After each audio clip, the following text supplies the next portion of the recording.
Es-tu fatigué de l'injonction à la perfection maternelle? Aspires-tu à être sereine avec ta vie émotionnelle et ta communication relationnelle en restant toi-même? Chaque femme a le droit de se sentir sereine, confiante, authentique, et toi aussi. Bienvenue dans Sérénité au féminin, explorez, ressentez, rayonnez.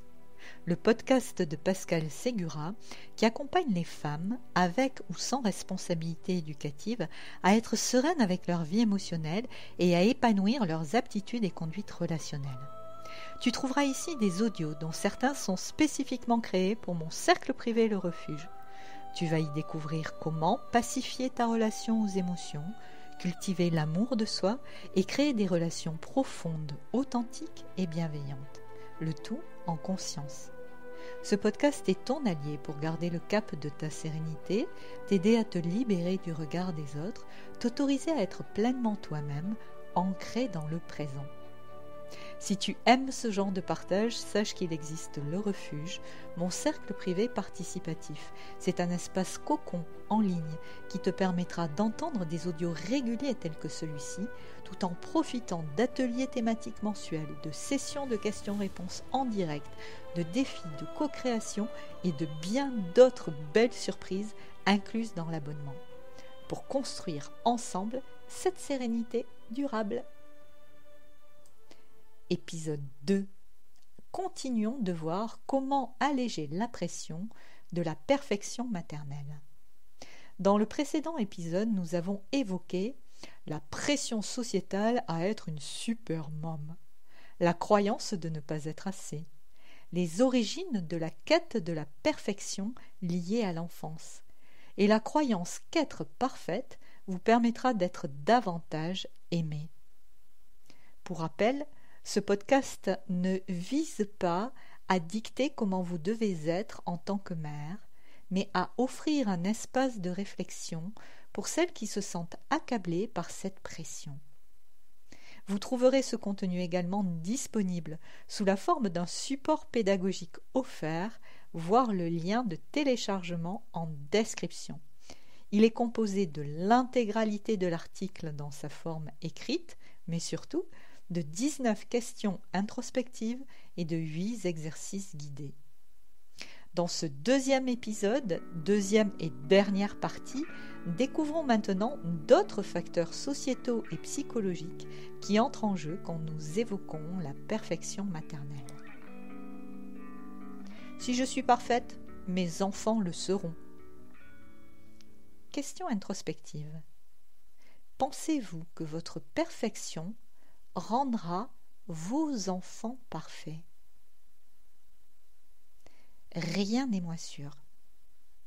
Donald Winnicott disait « Ce dont les enfants ont besoin, ce n'est pas d'une mère parfaite, mais d'une mère suffisamment bonne qui accepte ses propres imperfections et leur montre comment vivre avec les leurs. » Qu'en pensez-vous? Comment ça résonne pour vous? Dites-moi en commentaire.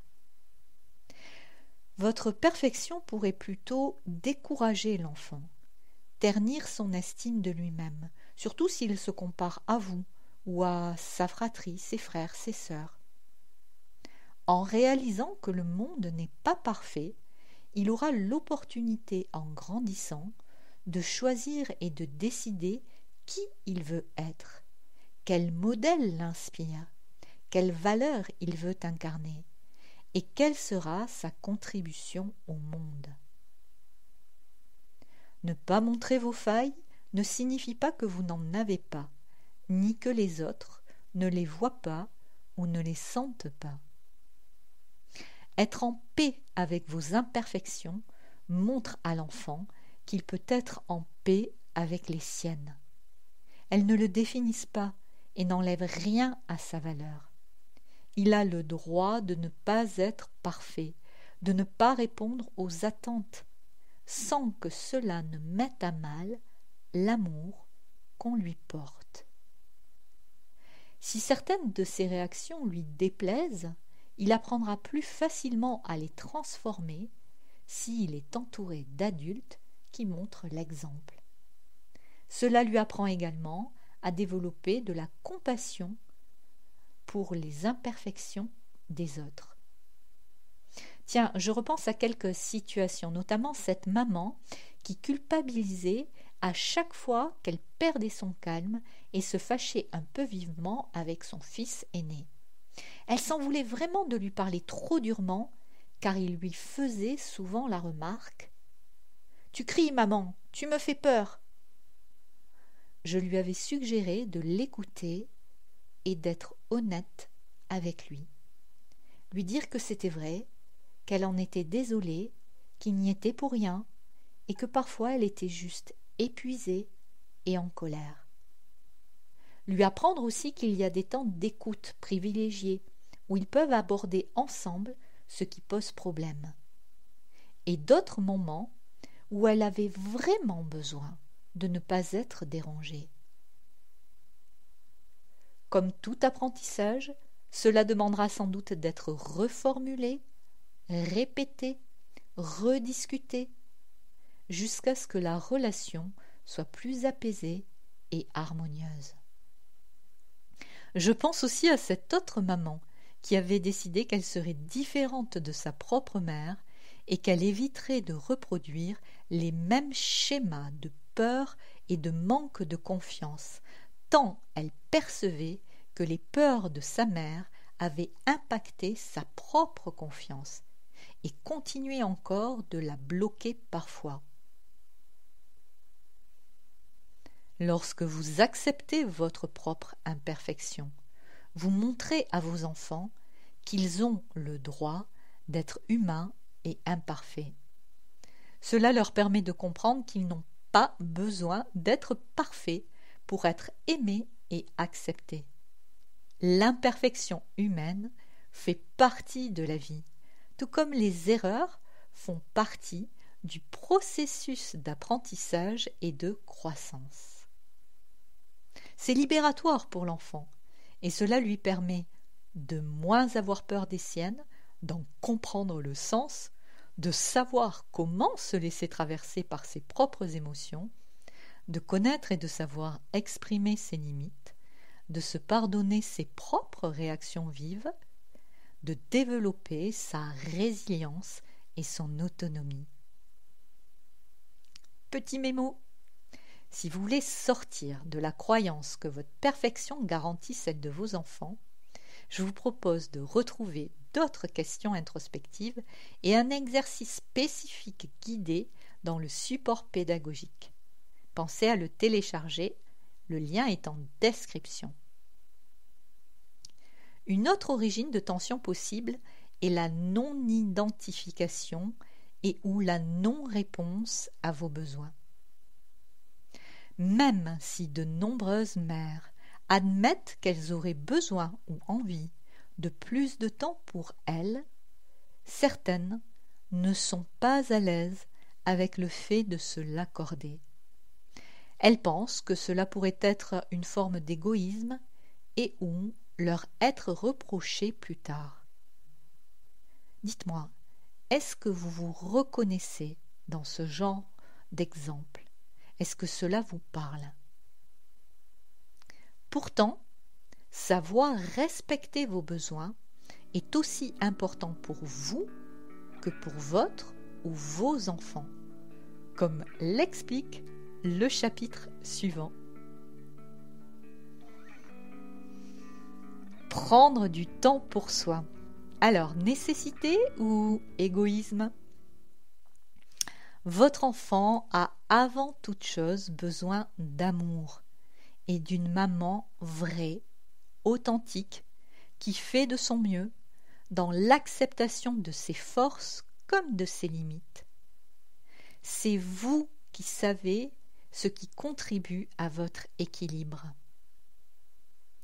J'observe parfois dans la gestion des quotidiens la difficulté à s'accorder ces temps auxquels ces mamans aspirent pourtant.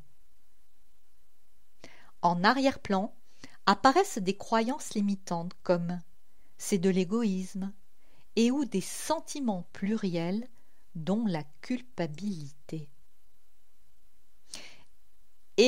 Eleanor Bron disait « Prenez le temps de prendre soin de vous. Vous ne pouvez pas servir de l'eau à partir d'un vase vide. » Si vous êtes fatigué, énervé, vous servez de la fatigue et de l'énervement. Je dis souvent à mes clientes de surveiller l'état de leur réservoir intérieur. Le réservoir de l'énergie, de la vitalité, de la confiance en soi, de l'amour de soi, de l'estime de soi. C'est la meilleure façon de prendre soin des autres, c'est de commencer par prendre soin de vous-même. Alors, si prendre du temps pour vous est un de vos besoins, écoutez-le et faites de votre mieux pour y répondre. Cela fera automatiquement lâcher un premier niveau de pression. Vous avez aussi la possibilité d'expliquer à votre ou à vos enfants que ces moments de la journée sans lui ou sans eux vous permettront de vous retrouver dans de bien meilleures conditions, avec encore plus de plaisir, de fun et de disponibilité. Sans oublier qu'indépendamment de votre rôle de mère, vous êtes aussi femme, avec des besoins pluriels. Et quand ils sont satisfaits, la relation à vous-même et aux autres est facilitée.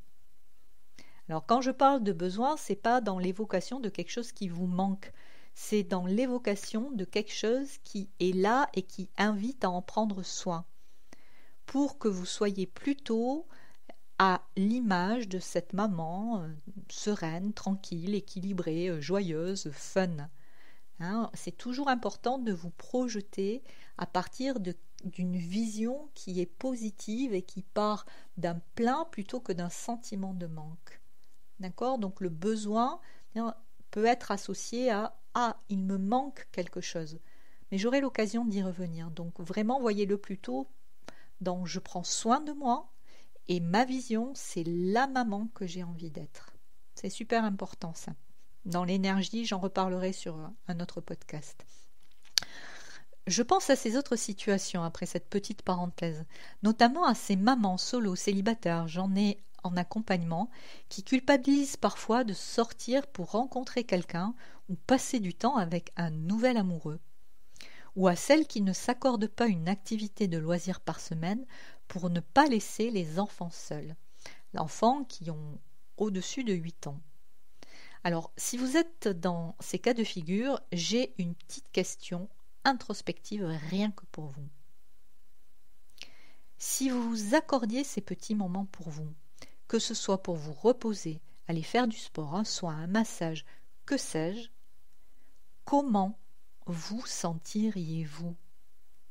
Dans quelles émotions vous sentiriez-vous ? Dans quel état d'être vous sentiriez-vous ? Alors prenez un petit temps pour vous et réfléchissez, plutôt que réfléchir qu'avec la tête, ressentez vraiment dans vos cellules, là, tout de suite, comment vous vous sentiriez en termes d'émotion. Et connectez-vous à votre mémoire sensorielle de l'émotion dans laquelle ça vous place. Pour rappel, si vous voulez mieux visualiser la planification de votre temps personnel, il y a un exercice spécifique pour ça dans le support pédagogique. Donc avec bien sûr toujours des questions introspectives en plus. Donc voilà, il vous reste juste à le télécharger. Alors comprenez qu'en vous autorisant ces moments sans enfant, vous l'autorisez aussi, ou les autorisez si vous en avez plusieurs, à grandir sans vous. Vous les mettez sur les rails de leur future vie d'homme et ou de femme. Par l'exemple de vos propres comportements, ils pourront modéliser des clés essentielles qu'ils se réapproprieront ou non par la suite. Alors j'insiste sur le ou non parce que ils ont leur libre arbitre comme tout un chacun et c'est important de lâcher vos attentes aussi. En tout cas, vous donnez des clés, vous êtes un modèle inspirant et soit ils se les réapproprieront ou pas. Et les deux sont OK. En tout cas, je vous invite à aller dans cette dynamique-là. Alors souvenez-vous qu'aimer, c'est donner des racines et des ailes. J'adore cette citation. Aimer, c'est donner des racines et des ailes. Si la quête de la perfection était pesante pour vous, les éléments précédents auront permis de mieux comprendre d'où et comment elle peut émerger. Existe-t-il d'autres voies que la quête de la perfection maternelle ? Il y a une petite suggestion à suivre. Faire de son mieux plutôt que d'être parfaite. Bien sûr, c'est à vous de décider qui vous voulez être et comment vous éduquez vos enfants. Pour ma part, dans tous les domaines de ma vie, je suis une adepte de la voie du milieu.